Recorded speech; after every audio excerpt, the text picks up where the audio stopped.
Navy saved my life. I was sleeping outside in the wintertime in Cleveland.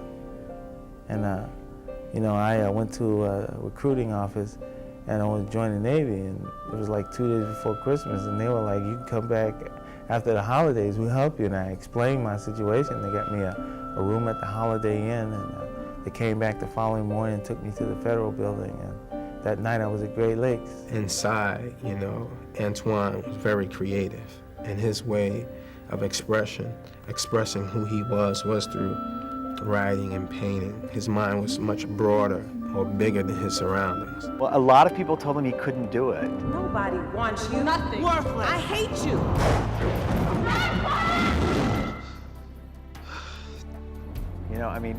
A lot of people that where he was working before told him he couldn't do it. And apparently he had told a number of people in the movie business that he had met working at the guard gate, what he wanted to do. And they all liked the story.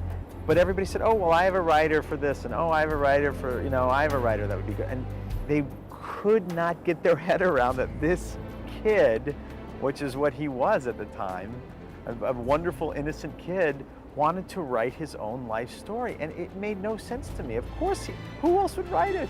I never felt like there was something that I couldn't do, so when they told me I couldn't write my own story, I couldn't explain to them all the things I had accomplished in the service and under the circumstances that I came into the Navy. So I decided to go buy me some legal pads and write it myself. In the truest sense, it's a story of survival against everything. I'm still standing. I'm still strong. When I first joined the Navy, I didn't have any self-esteem. And, I didn't feel like I was able to accomplish a lot of things they were trying to get me to do. But, in time, of course, you work those all out, or they help you work them out.